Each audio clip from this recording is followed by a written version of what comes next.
महेश्वराय नमः। ॐ शम्भवे नमः। ॐ पिनाकिने नमः। ॐ शशिशेखराय नमः। ॐ वामदेवाय नमः। ॐ विरूपाक्षाय नमः। ॐ कपर्दिने नमः। ॐ नीललोहिताय नमः। ॐ शङ्कराय नमः। ॐ शूलपाणये नमः।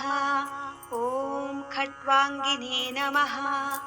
ॐ विष्णुवल्लभाय नमः। ॐ शिपिविष्टाय नमः। ॐ अम्बिकानाथाय नमः। ॐ श्रीकण्ठाय नमः।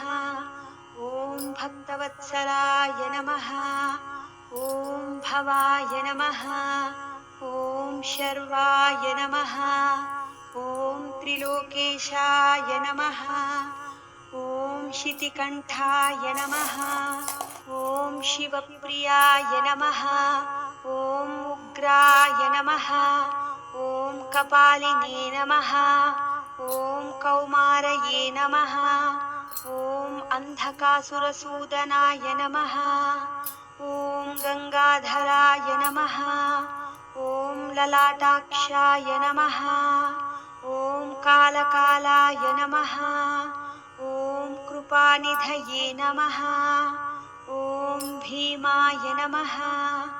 ॐ परशुहस्ताय नमः। ॐ मृगपाणये नमः। ॐ जटाधराय नमः।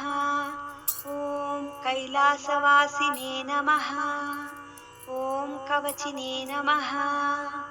ॐ कठोराय नमः। ॐ त्रिपुरान्तकाय नमः। ॐ वृषाङ्काय नमः। ॐ वृषभारूढाय नमः। ॐ भस्मोद्दूलितविग्रहाय नमः। ॐ सामप्रियाय नमः। ॐ स्वरमयाय नमः। ॐ त्रयीमूर्तये नमः। ॐ अनीश्वराय नमः। ॐ सर्वज्ञाय नमः। ॐ परमात्मने नमः। ॐ सोमसूर्याग्निलोचनाय नमः। ॐ हविषे नमः। ॐ यज्ञमयाय नमः। ॐ सोमाय नमः। ॐ पञ्चवक्त्राय नमः। ॐ सदाशिवाय नमः। ॐ विश्वेश्वराय नमः। ॐ वीरभद्राय नमः। ॐ गणनाथाय नमः। ॐ प्रजापतये नमः। ॐ हिरण्यरेतसे नमः। ॐ दुर्दर्शाय नमः। ॐ गिरीशाय नमः। ॐ गिरिशाय नमः। ॐ अनघाय नमः। ॐ भुजङ्गभूषणाय नमः। ॐ भर्गाय नमः। ॐ गिरिधन्वने नमः। ॐ गिरिप्रियाय नमः। ॐ कृत्तिवाससे नमः। ॐ पुरारातये नमः। ॐ भगवते नमः। ॐ प्रमदाधिपाय नमः। ॐ मृत्युञ्जयाय नमः। ॐ सूक्ष्मतनवे नमः। ॐ जगद्व्यापिने नमः। ॐ जगद्गुरवे नमः। ॐ व्योमकेशाय नमः। ॐ महासेनजनकाय नमः। ॐ चारुविक्रमाय नमः।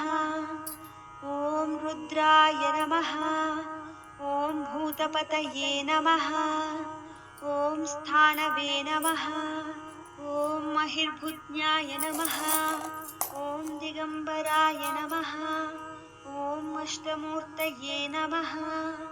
ॐ अनेकात्मने नमः। ॐ स्वात्विकाय नमः। ॐ शुद्धविग्रहाय नमः। ॐ शाश्वताय नमः। ॐ खण्डपरशवे नमः।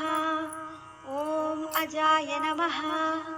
ॐ पाशविमोचकाय नमः।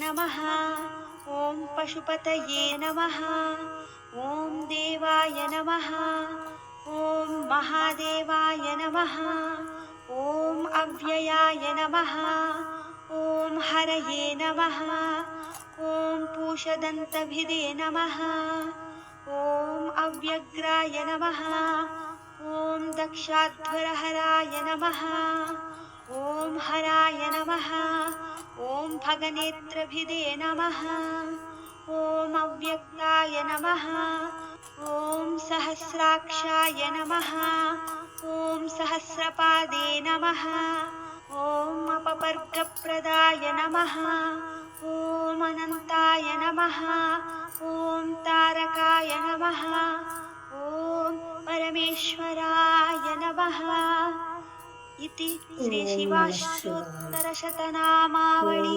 सम्पूर्णम्।